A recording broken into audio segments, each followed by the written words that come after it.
Beauty has been a concern of almost everyone, lalong-lalo na yung mga nagkakaedad. Yung mga busy na, mga nawawala na ng panahon sa sarili, o kaya naman yung mga stress. Ako, number one yan. Stress sa trabaho, stress sa pamilya. Good thing, narito na ang Shimian Surgery Center, Manila, para makatulong sa mga problema natin sa ating itsura. Maging sa buong katawan natin, ako mismo ang magpapatunay sa inyo nito. Kaya nandito po ako ngayon sa Shimian Surgery Center Clinic nila dito sa Tomas Morato upang subukan yung latest offer nila na procedure tungkol sa slimming. Halika, pasok tayo. Hindi po ako maliligo at hindi tungkol sa banyo ang pag-uusapan natin.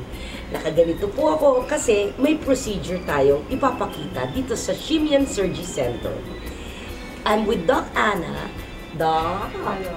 O, di ba? Ang sarap magpagawa pag ganyan kaganda ang doktor mo.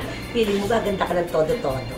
Ano ba itong gagawin nating procedure? Ano itong ipakikilala mo sa amin? Bago ito, di ba?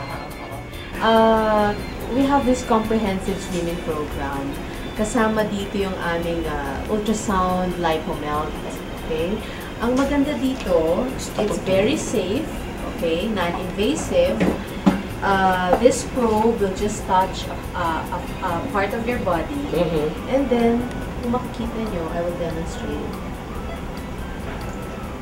It will go down to your subcutaneous tissue, to your fats, tapos magpo-produce na siya ng, ng bubbles. Okay? The ultrasound will produce bubbles.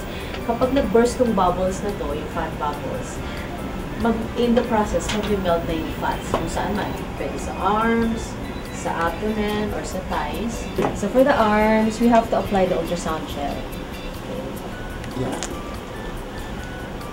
So it's just simple of massaging the arms, usually going to the lymphatic area, para yung mga fats na mag-melt will be drained. Saka ito, Doc, deep fat, yung mga naka-embed talaga sa kailim-laliman ng iyong katabaan. Okay, as you can see, softer na siya ngayon because of the ultrasound lipomelt. So we need now is the RF for tightening, okay? Para mas mag-tighten siya.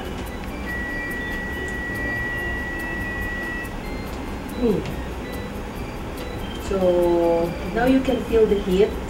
There's heat para ma-tighten yung skin natin.